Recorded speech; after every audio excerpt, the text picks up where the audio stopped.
para todos los asistentes. Mi nombre es Ibe Torres, profesional de la Dirección de Ingeniería Especializada, dándoles la bienvenida al evento de socialización de normas técnicas en el marco del proceso del conocimiento e innovación y consecuente con la cultura de difundir y compartir el conocimiento.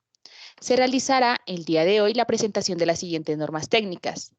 NP046, válvulas de ventosa, y NP057, actuadores para válvulas.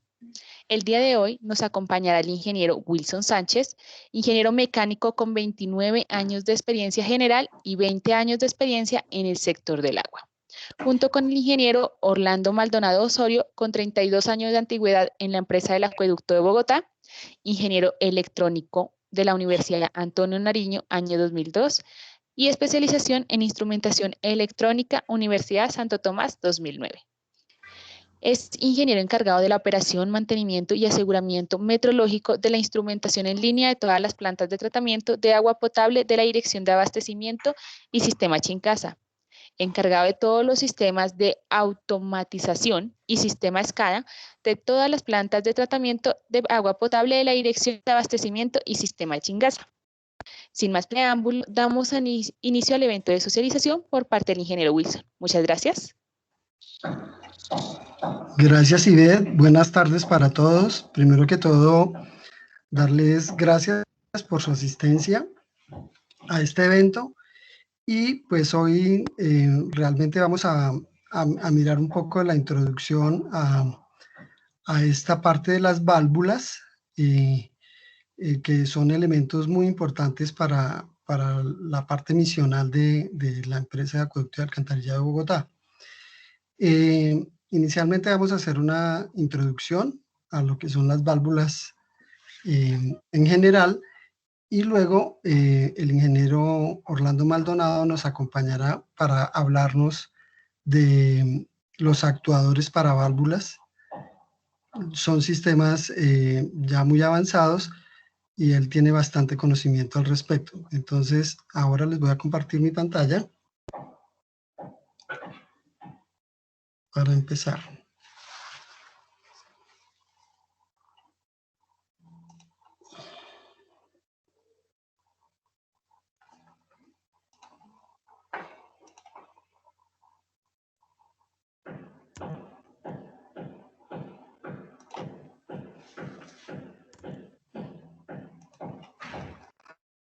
¿Están viendo ya la pantalla?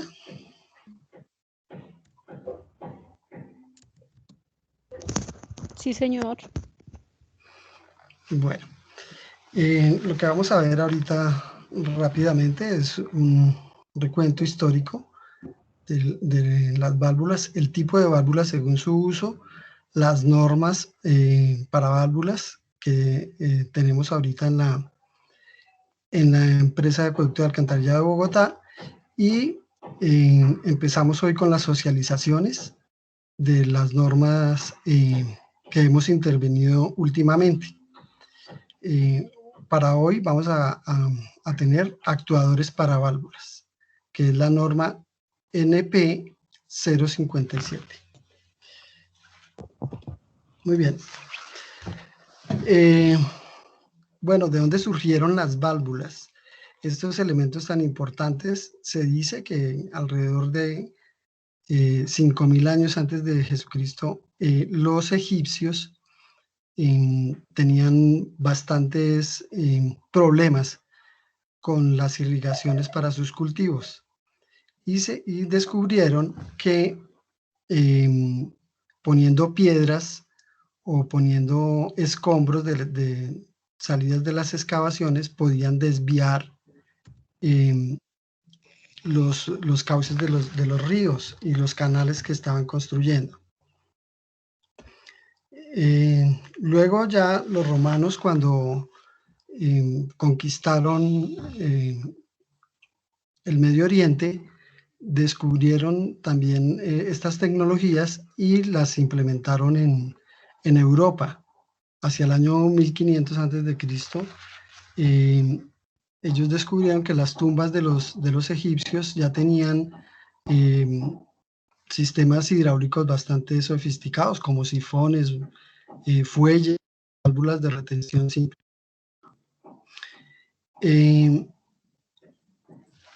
También tenían, entonces ellos desarrollaron luego, digamos que mejoraron estas tecnologías que encontraron en el Medio Oriente y en el norte de África. Y ya, digamos, luego vino Leonardo da Vinci, que fue, digamos, el pionero en la parte de formulación de presiones en compuertas que tenían en diques. Él fue el primero que, digamos, desarrolló en esta parte la formulación en la parte hidráulica, la ingeniería hidráulica. Él, digamos que fue el pionero en esta parte. Hasta 1930, hasta la década de 1930, las válvulas que se conocían eran todas de accionamiento manual, o en su gran mayoría por lo menos. Entonces se tenían en las industrias, digamos, válvulas que utilizaban para regular presión o caudal. Entonces les tocaba comprar la válvula con el operario, que era el que le sabía las mañas, entre comillas, a las válvulas. Entonces, digamos que era bastante dispendioso y se dependía de personajes, porque si alguno de estos personajes tenía algún inconveniente, se enfermaba o estaba de vacaciones, pues había crisis en las empresas. Ya a partir de esta década se empezaron a desarrollar válvulas automatizadas, ¿sí? Que enviaban señales neumáticas a controladores y se podían ya, digamos, salir de las personas o no depender de las personas que conocían bien el funcionamiento de las válvulas. Ya en la modernidad tenemos válvulas los diseños modernos de las válvulas van desde las simples válvulas de compuerta que se comportan como las que encontraron en la antigüedad los egipcios, hasta muy sofisticadas ya, como vamos a ver ahorita en la exposición del ingeniero Orlando, válvulas de control con microprocesadores incorporados que hacen maravillas. Vamos a ver rápidamente una clasificación de las válvulas por su funcionamiento. Entonces, de acuerdo a su funcionamiento, las válvulas se clasifican en válvulas de control y o regulación, válvulas de protección y válvulas de operación. Vamos a ver rápidamente cada una de ellas. Válvulas de control regulación. Entre esta familia, que es muy importante, están las reductoras de presión, las sostenedoras de presión, limitadoras de caudal, de alivio, control de nivel y controles de bombeo. Dentro de las válvulas de control hidráulico para reducción, encontramos estas válvulas que son válvulas de asiento plano. Estas válvulas de asiento plano son como lo decimos, son automáticas, pero están reguladas por otra válvula más pequeña, que es una válvula piloto, la que vemos aquí a la izquierda. Estas válvulas de reducción de presión, lo que se hace es que se pone una presión aguas abajo, se establece una presión aguas abajo que se llama consigna, y la válvula lo que hace es regular esa presión, no se puede pasar de ahí. ¿Para qué sirve esto? Pues para proteger las tuberías, digamos, en la distribución de las redes. Tenemos presiones muy altas en la noche y presiones bajas en el día, o no bajas, sino, digamos, en las mínimas. Entonces estas válvulas lo que nos permiten es tener una presión siempre aguas abajo, regulada. La mínima en nuestro caso en el acueducto de Bogotá de 15 metros columna de agua en el punto crítico y en la noche o cuando hay consumos bajos de 50 metros de columna de agua. Esas son las reductoras de presión. Hay otras que son, digamos que se utilizan las mismas válvulas, pero la consigna ya no se hace aguas abajo, sino que se hace aguas arriba. Y consiste en que, digamos, en sitios donde hay diferencias topográficas, en los sitios más altos, a veces no alcanza a llegar la presión de agua suficiente. Entonces lo que se hace es que se pone una válvula de estas sostenedora de presión para que aguas arriba siempre se mantenga una presión y las personas o las casas o edificios que estén en las partes altas puedan tener la suficiente presión de agua y el suministro sea correcto. Otras válvulas que son de control hidráulica, pero reguladoras de caudal, que se utilizan específicamente que son, primero que todo, son para grandes caudales. Y aquí se utilizan, digamos, en las salidas de los embalses y en las salidas de los tanques grandes. Por ejemplo, aquí en el acueducto de Bogotá, tenemos de estas válvulas que se llaman de salida divergente, o también conocidas como Howell-Bunger. En Golillas, por ejemplo, tenemos una válvula de estas montada, y en esa conducción de Chingaza hacia abajo hay dos válvulas más. Creo que es en Ventana y en otro sitio que no sé. Y estas de control, estas válvulas de paso anular, que yo conozca, hemos visto en la pequeña central hidroeléctrica de Suba. Hay una, yo la vi, esa tiene accionamiento neumático. Y estas válvulas son interesantes porque tienen un cilindro con agujeros, y esos agujeros lo que permiten es que no haya cavitación, porque dirigen las burbujas hacia el centro.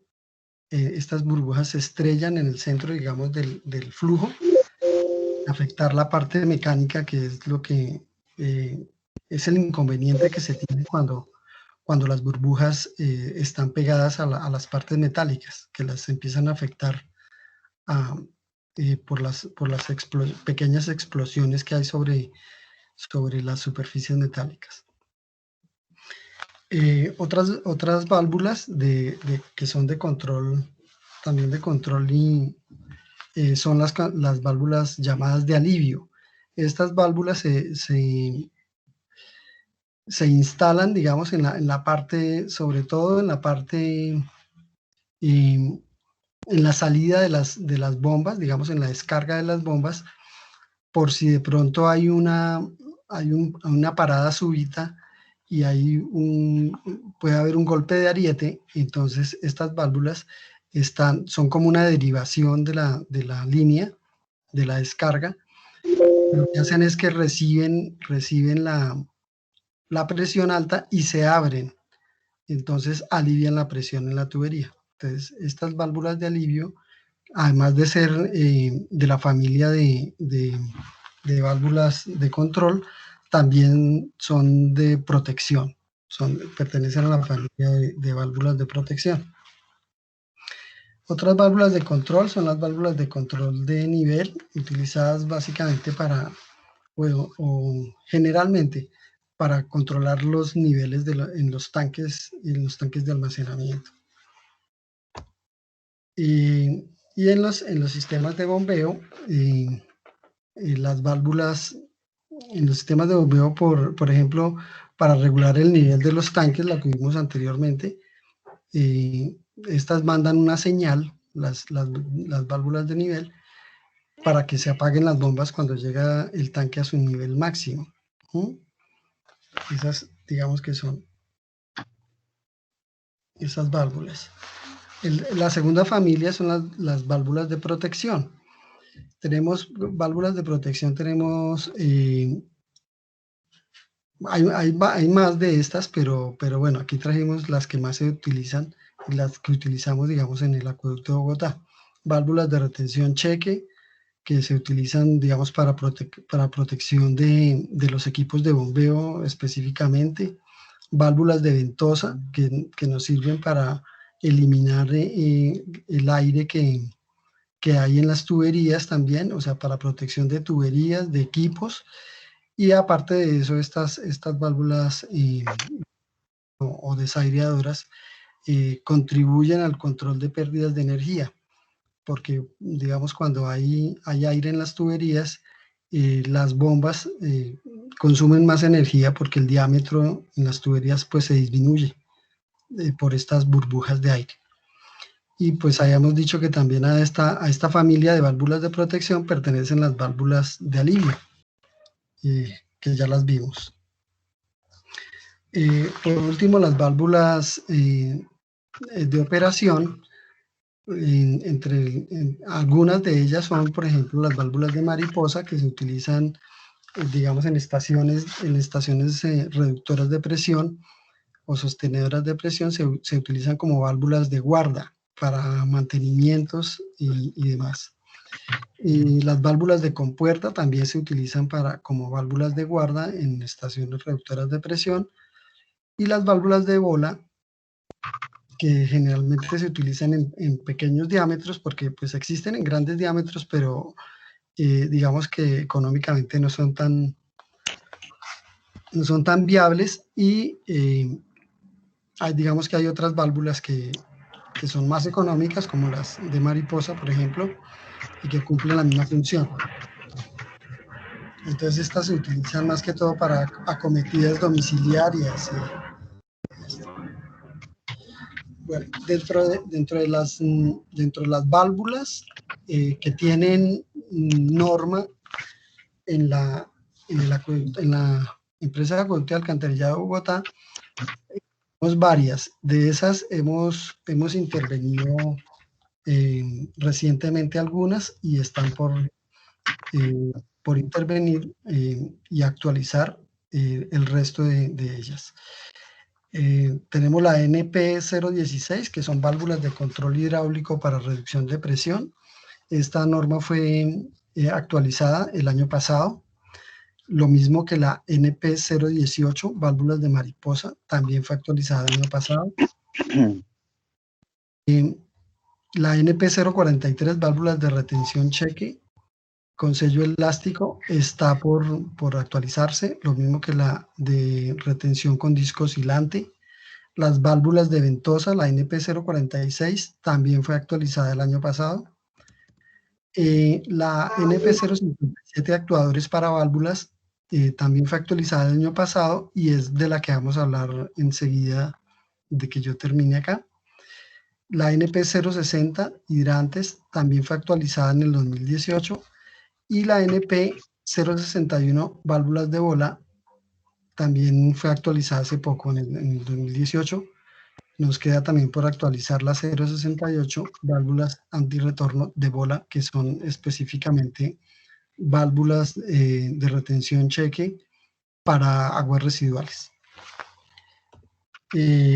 Esa es, digamos, la introducción a las socializaciones que vamos a hacer en este ciclo de válvulas, que pensamos hacerlas cada 8 días. Hoy arrancamos con actuadores para válvulas, la norma NP057, que fue actualizada el año pasado, como les había dicho. Dentro de 8 días quedan cordialmente invitados para la socialización de la norma NP046, válvulas ventosa, y pensamos en 15 días hacer la de válvulas de sello elástico, válvulas de compuerta de sello elástico. Esto es todo lo que tengo para hoy en la introducción de estas socializaciones. Por favor, Ivette, hace la presentación del ingeniero Orlando Maldonado, por favor.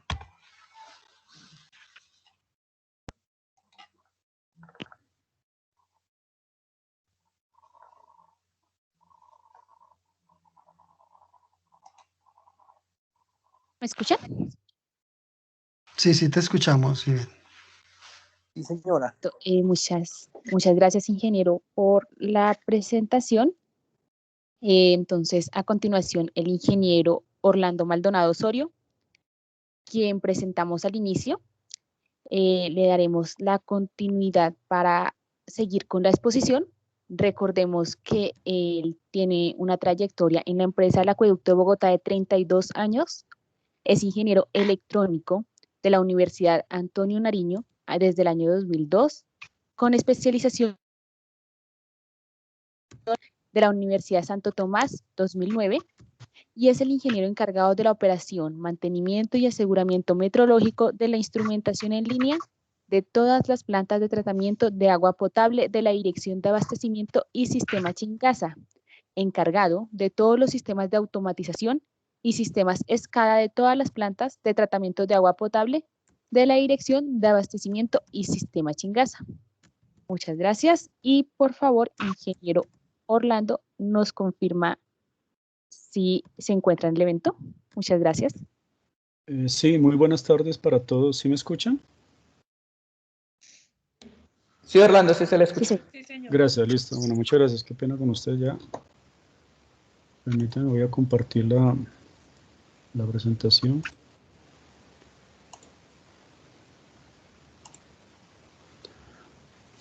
Bueno, buenas tardes así para todos. Pues esta charla va enfocada a todo el tema de la norma NP 057 que tiene que ver con todos los actuadores para las válvulas que en general utiliza la empresa de Acueducto de Bogotá. El alcance de esta norma pues aplica para todos los sistemas de tipo manual, electromecánico, hidráulico y neumático de los actuadores con que cuenta la empresa Acueducto en todas sus plantas de tratamiento, sus estaciones de bombeo, todas sus estructuras de control, y va enfocada a toda la forma de operación y todas las recomendaciones básicas que se deben tener en el momento de especificar o en el momento de recibir un sistema o un actuador, perdón, para cualquier tipo de válvula que actualmente estemos usando, como comentaba hace un rato el ingeniero Wilson. Los documentos que están relacionados en este documento, digamos, esto es un resumen de los documentos en los cuales se basó la norma. Están todos los documentos de las normas americanas, la STM. También se basó en las normas europeas, las normas DIN, las normas del Instituto Colombiano de ICONTEC, especialmente enfocado a todo el tema del tipo de cerramiento, los famosos códigos IP que de pronto han escuchado mencionar, el IP68, IP67, y la norma de evaluación de conformidad de los productos que tiene actualmente la empresa Acueducto, la NS100. Hay otras normas que están, ya cuando tengan la oportunidad de ver la norma en detalle, hay otras normas que ya son muy puntuales sobre el tema de los materiales, sobre el tema de las carcasas, de los ejes, de todos los elementos que hay que tener en cuenta en el momento de especificar o de recibir algún tipo de actuador para garantizar la calidad de los equipos que estamos recibiendo. Vamos a iniciar con el tipo de actuador neumático muy utilizado en planta Biesner. No sé, las personas que pronto han tenido la oportunidad de visitar la planta, especialmente en la zona de los 16 filtros, tenemos este tipo de actuador. Dentro de este actuador se caracteriza porque lo que requiere para su operación es una línea de aire a presión. Dentro, digamos, de la gama de actuadores que se tienen, hay actuadores de efecto sencillo, como es el dibujo dinámico que tenemos en la parte superior. Este consta simplemente de una línea de aire, la vemos ahí en color azul, claro, que se encarga de operar el pistón, ya lo hemos explicado, las partes que lo componen. Pero él, al lado opuesto tiene un resorte. La presión debe ser la suficiente para comprimir este resorte y garantizar que la válvula se mantenga en la posición que se quiera, sea abierta o cerrada, porque ahí no especifica hacia dónde coge la válvula. Pero esto lo que hace es que en caso de que se llegara a presentar una falla en el fluido que está llegando de aire en este caso, o una falla eléctrica, si el accionamiento del botón rojo es eléctrico y llega a fallar, automáticamente el resorte debe retornar la válvula a una posición definida, bien sea abierta o bien sea encerrada de acuerdo a la necesidad de la aplicación en su momento. Esas las utilizamos algunas muy poco, pero las tenemos también en planta Wiesner. El dibujo de la parte inferior es un de doble acción, son las que normalmente usamos en planta Wiesner. Lleva dos mangueras, una para llevar la válvula a su posición abierta u otra para su posición cerrada. Normalmente este tipo de actuadores se utilizan para válvulas o compuertas que requieren estar totalmente abierta o totalmente cerrada. De todas maneras, nosotros, con un arreglo que se hizo en planta Wiesner, se logró que un pistón de estos se operara o trabajara con un sistema regulado. Él recibe una señal 420 mA, ya más tarde le explico en qué consiste, una señal eléctrica que de acuerdo a la cantidad de corriente que se le entregue al actuador, hacemos, pero eso es un arreglo, que el pistón se detenga en posiciones intermedias. De esta forma podemos regular un caudal. ¿Sí? Hay que tener en cuenta que estos sistemas neumáticos, para poder operar este tipo de válvulas, como lo vemos acá, requieren de una unidad de mantenimiento. Esto es fundamental y es clave para que los pistones puedan tener una larga vida. La unidad de mantenimiento es la que tenemos en la parte superior derecha. Básicamente consta de una trampa de agua. Cuando tenemos sistemas de compresión de aire, por el tema de la humedad relativa, se genera agua dentro de la línea de conducción del mismo aire que estamos llevando para la operación de los actuadores. Es importante colocar esta trampa para evitar que esta agua llegue a los cilindros. Esta agua, en el momento que llega a los cilindros, genera óxido interno dentro del cilindro, y ese óxido con el tiempo genera rayaduras en todo el sistema, empaques o cualquier elemento móvil que tenga dentro del cilindro, y el deterioro va a ser muy grande. Adicional a esto, debe tener un regulador de presión para garantizar que la presión que llegue al pistón, valga la redundancia, sea la conveniente para que el accionamiento sea fluido, o bien sea una velocidad fija, o bien sea que no vaya a ser un movimiento tan brusco que pueda generar daños en alguna de sus partes o incluso en la misma válvula. La unidad que está más hacia el lado derecho, esta unidad es un lubricador. Este sistema lo que hace es que con la misma presión de aire, en el momento que viene atravesando todo este sistema, en este punto se coloca un tipo de lubricante que por goteo se va por la misma línea de conducción de aire para que esté constantemente lubricando la parte interna de los cilindros de los actuadores. Como les digo, esto garantiza la vida propia del actuador como tal. Para lograr la operación de estos cilindros se utilizan normalmente este tipo de electroválvulas. En este caso tiene una bobina que se alimenta, puede ser a 110, 220, que viene el comando, bien sea de un pulsador que el operario en su consola manualmente opere, o a través de un PLC, a través de un sistema automático o un sistema SCADA que el operario desde un computador de un comando, que llega a esta bobina, ella acciona internamente un émbolo y hace que a través de estas dos líneas se envíe el aire necesario para abrir la válvula o para cerrarla, depende sea la necesidad. Las partes que debe contener este sistema mínimo son el cilindro, el sistema de accionamiento, debe tener sus mangueras de aire, el sistema de operación y por lo menos un indicador de posición, en este caso en la parte superior. Son como los elementos básicos que debe tener. Su unidad de mantenimiento en ocasiones va adherido al mismo sistema de la válvula, o se pone sobre la línea de conducción de aire cuando va llegando al actuador. Todo esto está dentro de la norma especificado cuáles son los requisitos mínimos con los que debe contar el sistema. Como es lógico, para operar estos sistemas se debe contar con un compresor de aire.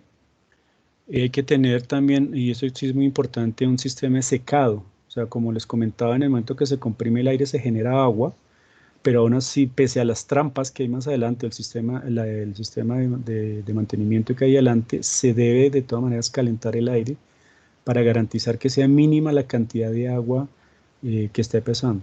Por el camino se colocan normalmente filtros. Esto es para evitar que en los compresores generalmente puede ocurrir oxidación o puede llegar algún tipo de particulado. ¿Aló? Perdón. Algún tipo de particulado que se puede ir por la línea, la misma línea de aire se encarga de llevarlo. Si este particulado llega al cilindro, el deterioro es peor aún que si llegara agua. Por ende, por el camino se colocan filtros, algunos de 10, de 20 micras, y ya cerca a la línea que va a alimentar el cilindro se colocan filtros de 5 micras, por lo general, para garantizar que no va a llegar ningún tipo de partícula, aparte de la lubricación, aparte de la trampa de aguas con que el sistema cuenta. Las partes básicas que se componen de un actuador neumático es un cilindro, ¿sí?, que internamente debe tener un pulido tipo espejo. Esto es para garantizar que el deslizamiento del pistón, que es la otra parte que conforma el actuador, sea muy suave. Internamente esto lleva una serie de empaques para evitar que el aire se pase de una cámara a la otra. Pues si se llega a pasar el aire de una cámara a la otra, por supuesto el pistón no va a operar, por supuesto la válvula tampoco se va a mover. Y generalmente subasta. Internamente, ya aquí vienen sus dos conexiones por donde va a entrar el aire. Se recomienda por lo general que sean ojalá de acción rápida, de conexión-desconexión rápida. Son conectores que simplemente la manguera, al ingresarla, con simplemente hacer una presión, ella internamente queda atrapada y evita fugas de aire que generalmente con el tiempo pueden causar, no daños, pero sí consumos excesivos de energía, que a la larga es uno de los principales problemas hoy en día que estamos tan de moda con consumo energético. Digamos, la ventaja que tienen estos equipos es que en caso de una falla de energía, normalmente los sistemas neumáticos, y permítanme por favor me devuelvo un momentico, esto normalmente cuentan con lo que llamamos un pulmón o una reserva de aire. En ocasiones se colocan tanques mucho más grandes. Esa reserva de aire me garantiza que aunque posiblemente el torque que voy a necesitar para operar este tipo de válvulas me permita hacer 2, 3 y de pronto hasta unos 4 movimientos sin ningún problema, entonces puedo seguir trabajando como si tuviera energía en ese momento. Preguntarán cómo lo hace, porque si se eleva la energía se eleva todo el sistema de operación. Estos sistemas tienen unos spoon, el cual yo puedo presionarlo y puedo lograr que la válvula opere en un sentido o en el otro, y generalmente lo que uno hace es que en el momento que logro llevar la válvula a la posición que requiero, cierro unas válvulas mientras llega nuevamente la energía y vuelve y me alimenta todo el sistema de compresión de aire. No sé si de pronto hasta el momento tengan preguntas o continuamos.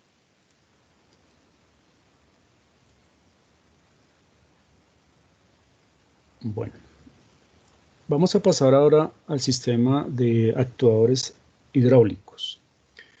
Es un sistema similar al neumático. La única diferencia es que el fluido con el cual logramos la operación del actuador es a través de, o bien sea, de un aceite o incluso en ocasiones de agua.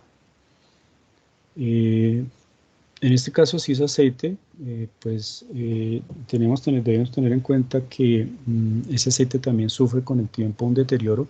Es importante también tener en cuenta un sistema de mantenimiento, todo un programa de mantenimiento para mantener estos equipos. Ya ahorita lo vamos a ver el por qué. La operación es muy similar, e incluso los elementos que componen un sistema de un actuador hidráulico, son muy parecidos a los neumáticos.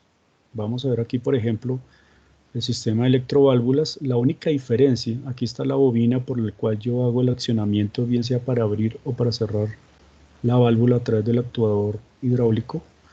La única diferencia es que la presión que va a soportar estos émbolos y todo el sistema de operación, de control más bien, soporta unas presiones muy altas. Ya les muestro el porqué. Dentro de la norma se exige que el sistema debe contar con un sistema manual. Si a mí me falla la energía, que no pueda operar la válvula por la razón que sea, debe tener un sistema manual que me permita operar por lo menos una vez todo el sistema para yo llevar la válvula a una posición segura, dependiendo la operación que yo requiera, ¿no? Eso ya pues hará parte de los diseños cuando están haciendo algún proyecto, que deben saber hacia dónde debo llevar una válvula en el caso que se me llegaría a presentar alguna acción donde me falle la energía. Este es un poquito más compleja la cosa con el tema anteriormente del sistema neumático, y es que se requiere un tanque de aceite o de lubricante, de aceite o el fluido que vamos a utilizar para operar el cilindro. Se requiere una bomba, un sistema de bombeo que mantenga presurizada la línea, un sistema de retorno cuando necesitamos purgar el sistema, que hay que estarlo purgando continuamente. También cuenta con un sistema de trampa para evitar que particulado llegue a través de la línea, y el sistema de operación, las electroválvulas, que puede ser operado en forma eléctrica, como vemos acá, o puede ser operada en forma manual con las dos palancas, como lo vemos acá.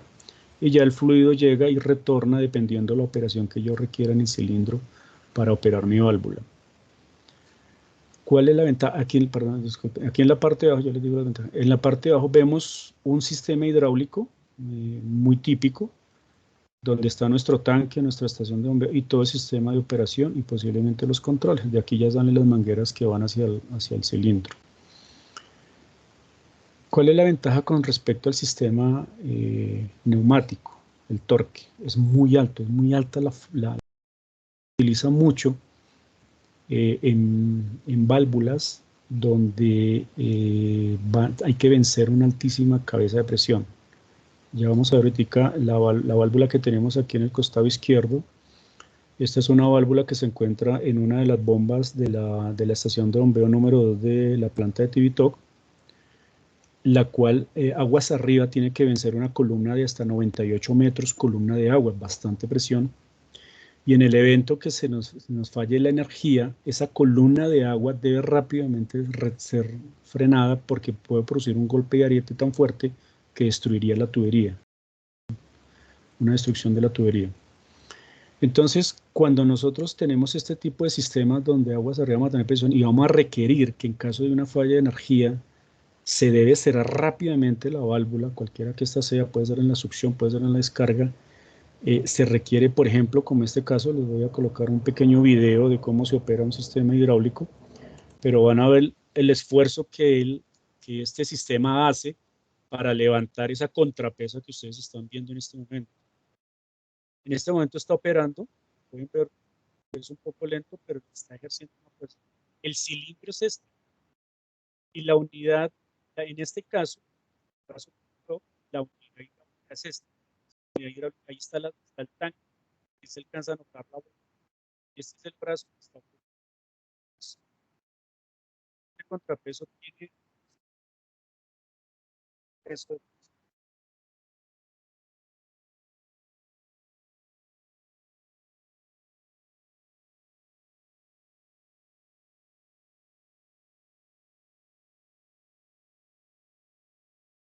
En caso de que la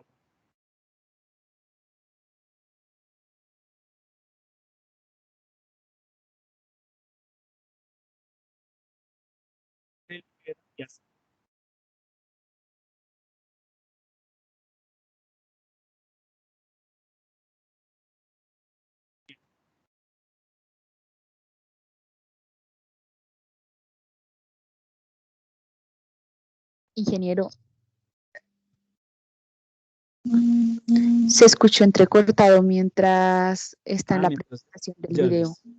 Entonces, vuelvo y les repito, qué pena, discúlpenme, tal vez por el mismo ruido del video. Como les comentaba hace un rato, estos sistemas hidráulicos se utilizan mucho donde vamos a tener válvulas de cierre rápido en caso de falla de energía.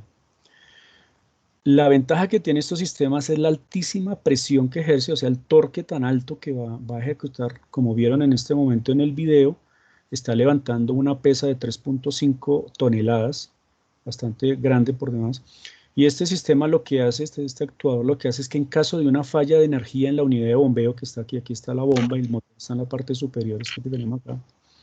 Si tenemos una falla de energía, inmediatamente la columna de agua se nos va a devolver, que es de 98 metros, columna de agua, que es bastante fuerte.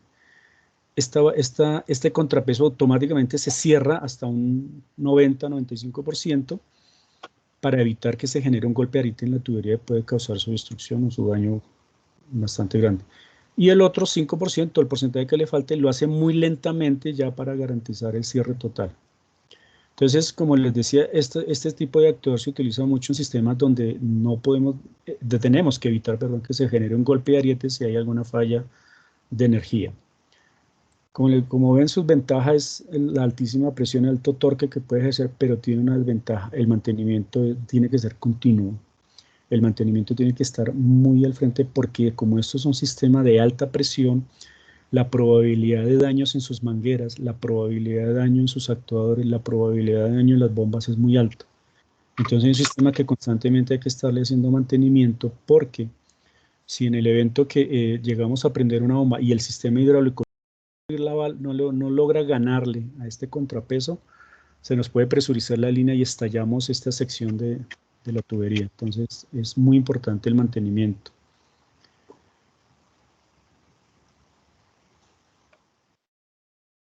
Bueno, muy similar al sistema neumático, los actuadores hidráulicos también igual constan de un cilindro, de un pistón y de un vástago. La gran diferencia, como decía, es que lo que hace el accionamiento, lo hace el desplazamiento del pistón, es el fluido que está ingresando, sea aceite, sea agua. Aquí también los empaques es muy importante estarles haciendo mantenimiento, porque también el daño es muy rápido, muy continuo, y hace que se esté pasando el aceite de una cámara a la otra, y esto nos genera fallas a futuro, digamos, en la operación de estos cilindros. Por eso es tan importante. Los materiales y todas las especificaciones propias de los cilindros, del vástago, los materiales están en la norma ya muy en detalle, para evitar que esas sobrepresiones, pues, en ocasiones han generado rupturas en los vástagos por la altísima presión que deben operar. Entonces, ya está, ahí tengan de pronto preguntas.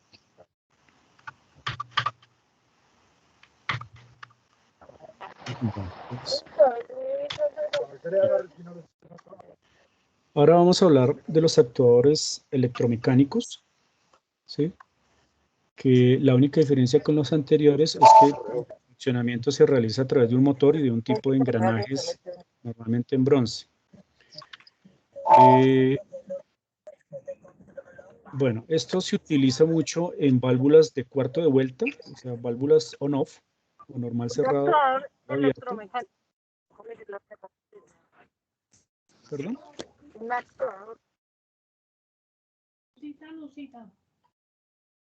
Disculpe, no, creo que estaban haciendo una pregunta, disculpe, no lo escuché.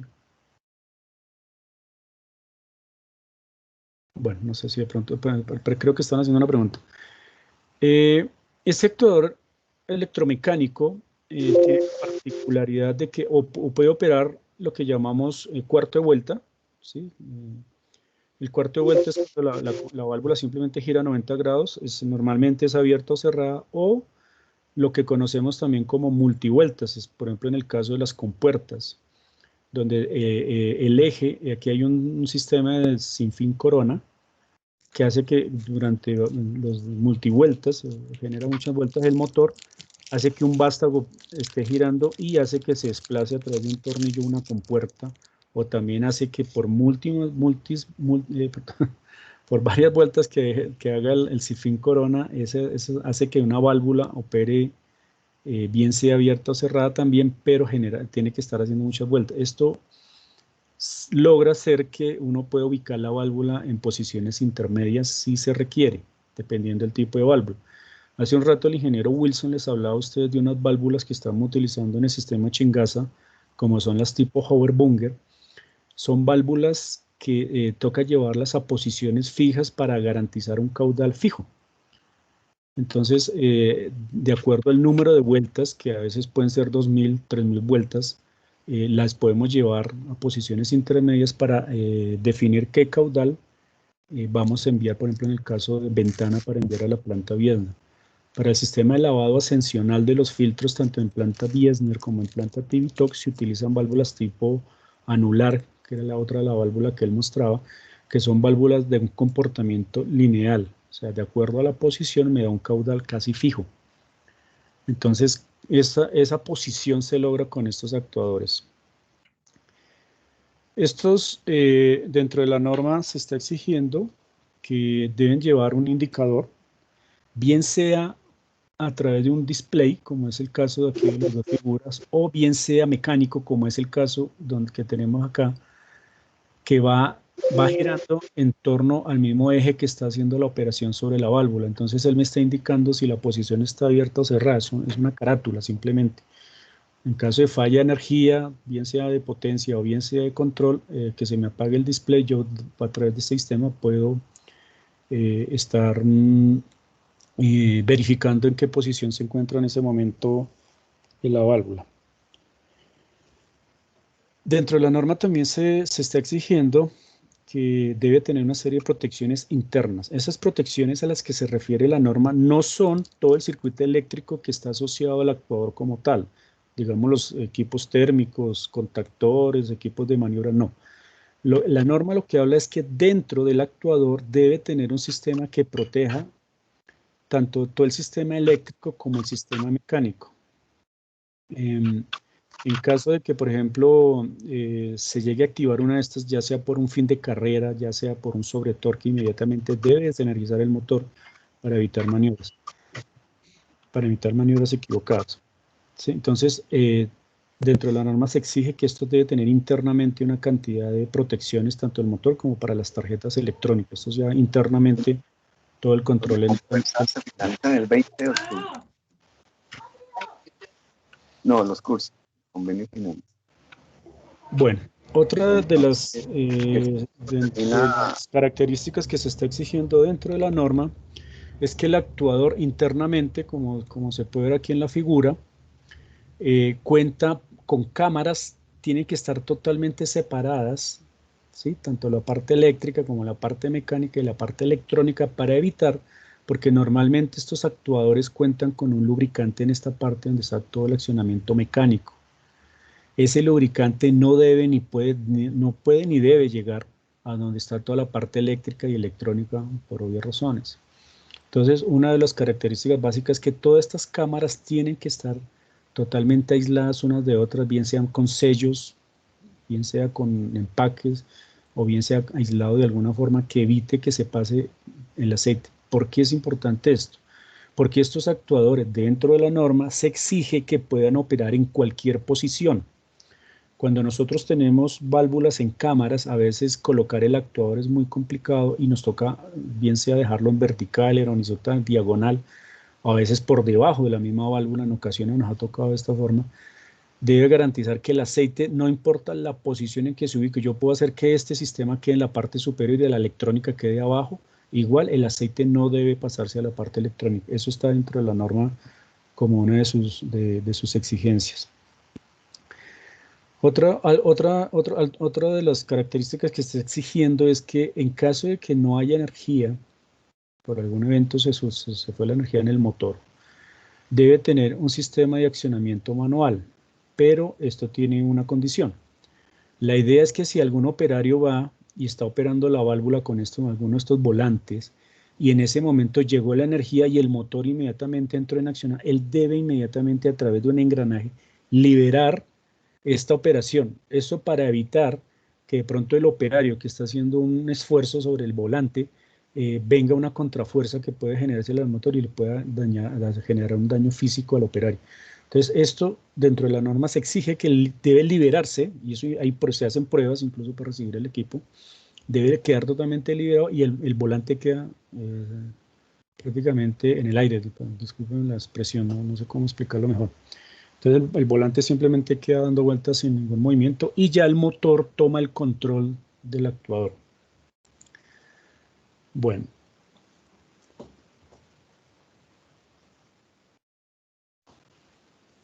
Como les comentaba hace un rato, pues efectivamente el actuador debe poderse instalar en cualquier posición Y otra de las características que está exigiendo dentro de la norma es que sea de fácil conexión y desconexión del acople, del eje que va hacia la válvula. O sea, en este punto, la idea es que en algún momento yo, si tengo que desmontar el actuador para algún tipo de mantenimiento o algún tipo de maniobra que tenga que hacer, o pruebas incluso, fácilmente yo suelto estos tornillos y el eje debe estar fácilmente acoplado al eje que empata con el sistema sin fin corona.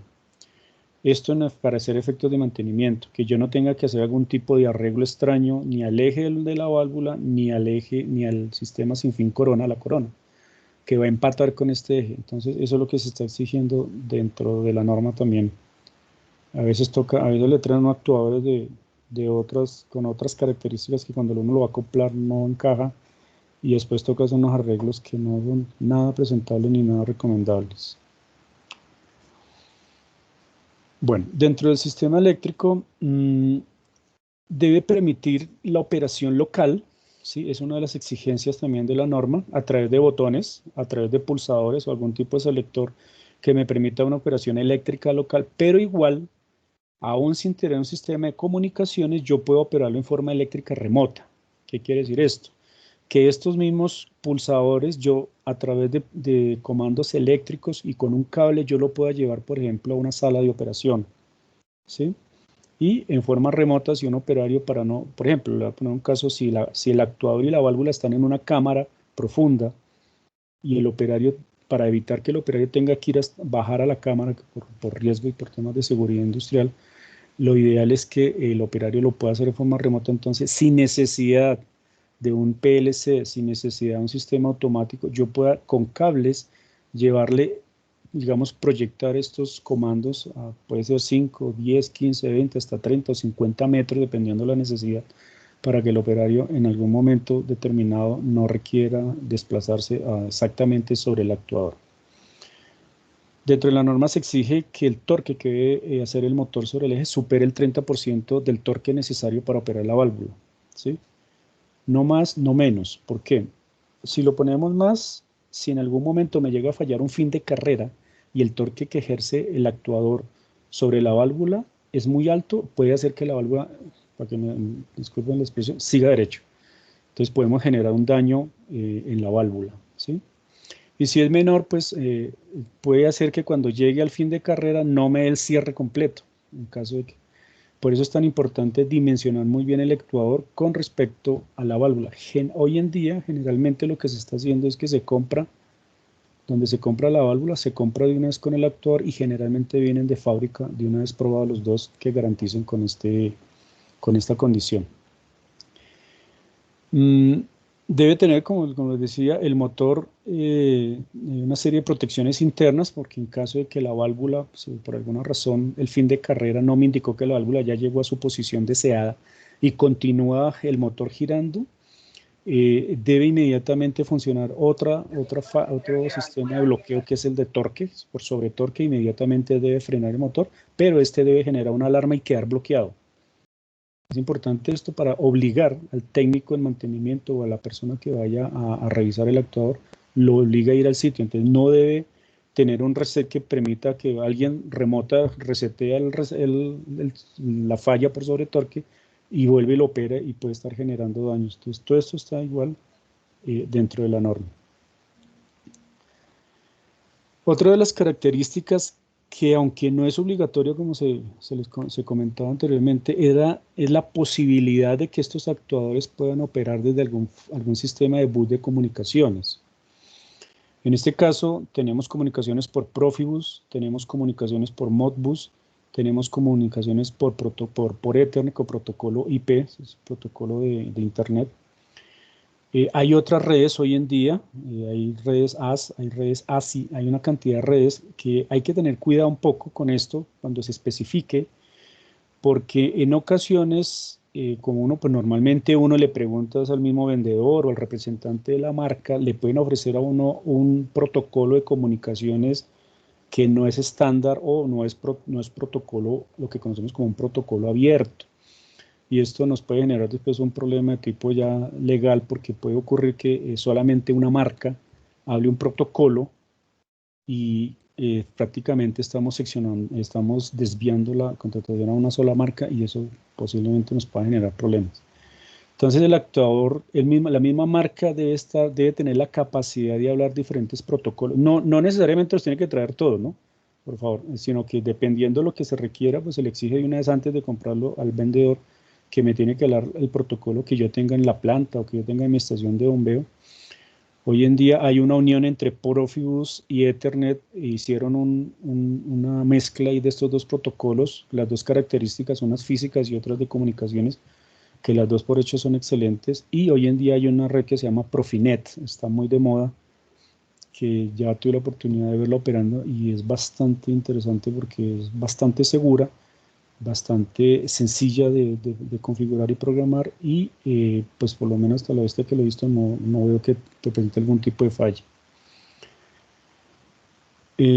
Bueno, aquí ya veo que eso es un sistema de operación en caso que falle el PLC o la interfaz hombre-máquina, se puede también operar a través de unas estaciones, de este tipo de estaciones que son como unas estaciones remotas que en caso de que fallen las redes a través de estaciones, a veces tienen unos display que permiten bypassear el PLC y la interfaz hombre-máquina para que se pueda operar en caso de que haya una caída de todo el sistema de control. Dentro de la norma igual también está la especificación dentro de las características mínimas que se le debe exigir al vendedor, a la persona que nos esté suministrando el actuador, y es que nos debe entregar esta serie de certificados. ¿Sí? Con estos certificados yo estoy garantizando por lo menos los materiales que utilizaron para la fabricación tanto de la carcasa como de los engranajes, como de toda la parte mecánica que tiene el actuador para garantizar que sean materiales, y las normas están dentro las normas internacionales ya están dentro de esta norma, la NP 057, y que es muy fácil ya corroborar si efectivamente los materiales que utilizaron para fabricar los actuadores corresponden a la norma exigida por la empresa de acueducto. Y ya las pruebas, independientemente si las pruebas son con visita técnica o no, también esas pruebas se debe solicitar que por favor nos entreguen el resultado de dichas pruebas. Y otra cosa importante que se debe exigir dentro de los actuadores en el momento que se lo entreguen es la placa, el marcado, la placa de identificación que ésta debe tener con esta información básica que debe tener el actuador. Esta información es muy importante para el personal de mantenimiento cuando van a un sitio a hacerle algún tipo de trabajo sobre el actuador. Él tiene que saber, por ejemplo, qué voltaje se está alimentando, si es una fase, si son 3 fases, si es un voltaje DC, si es un voltaje AC, la corriente que está pasando por el circuito, porque con esto podemos determinar si internamente está fallando el motor. Entonces aquí ahí tengo una sobrecorriente, es que algo está pasando adentro, el torque que ejerce sobre la válvula, el tiempo de operación, en este caso tenemos 15 minutos, es un poco lento, esos tiempos de operación son importantes tenerlo en cuenta porque eso me da la relación de vueltas entre el motor y propiamente la operación de la válvula. Es lógico su número de serie, su lote de fabricación, el tipo de cerramiento. Esta norma IP que también está dentro de las normas ICONTEC, este tipo de cerramiento lo que me está indicando el actuador, cuál es su protección con la entrada de polvo, que es el primer dígito, y el segundo dígito es la protección que tiene para entrada de agua.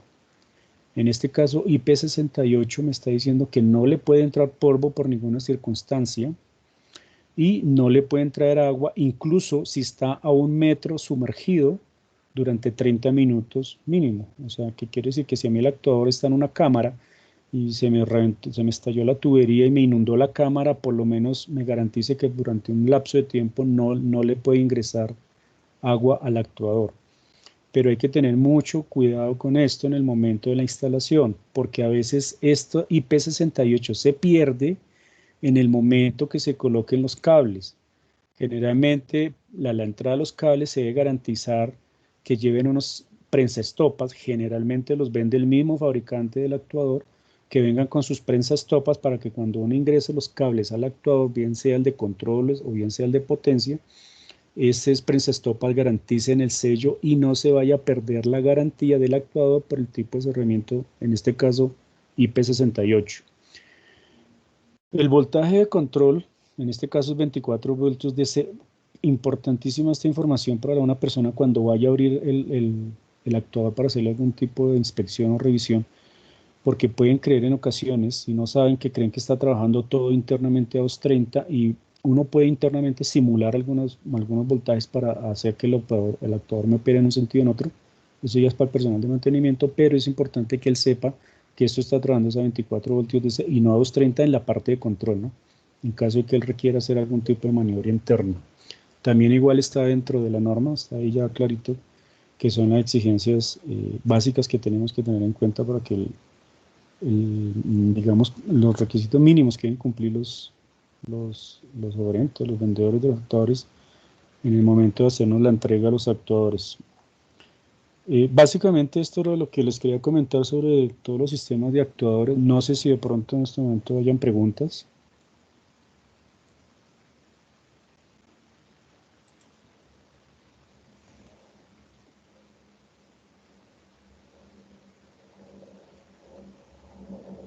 ¿Aló?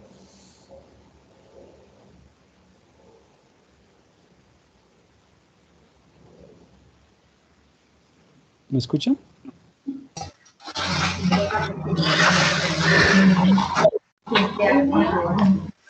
Sí, señor, se escucha. Bueno, ok, muchas gracias. Pues listo, esto es básicamente la presentación que tenían. Pues no sé si alguien tenga alguna duda, alguna pregunta.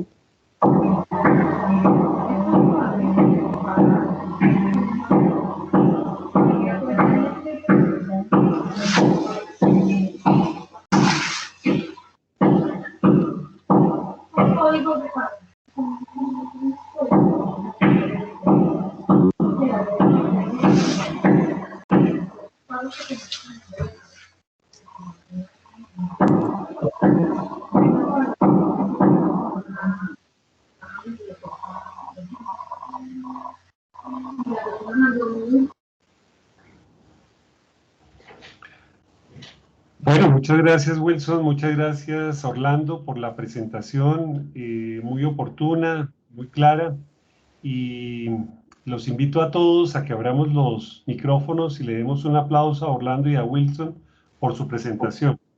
Muchas gracias.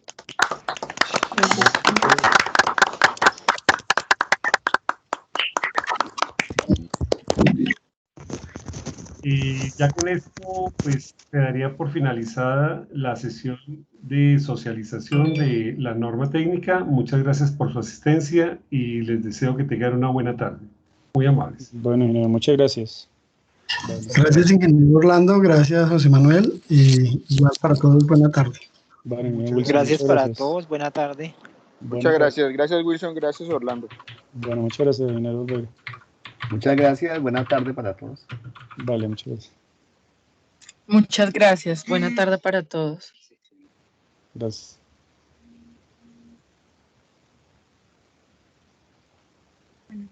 Gracias Orlando, buena tarde. Bueno, muchas gracias. Muchas gracias por su atención.